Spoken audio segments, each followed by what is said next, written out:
even like feed the trolls. If you want to create a YouTube channel, start that channel, and don't get discouraged if you don't get a lot of engagement. People will come, and it takes time. But again, don't make that like your whole sole purpose is I have to have a whole bunch of subscribers. When the subscribers come, and they will, be appreciative of your subscribers because they took time out of their day to watch your content, engage, like it, share. Be appreciative and, thank them, acknowledge them.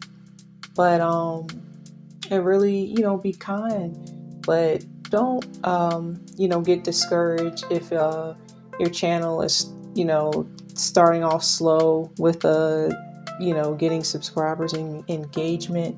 Don't worry about that.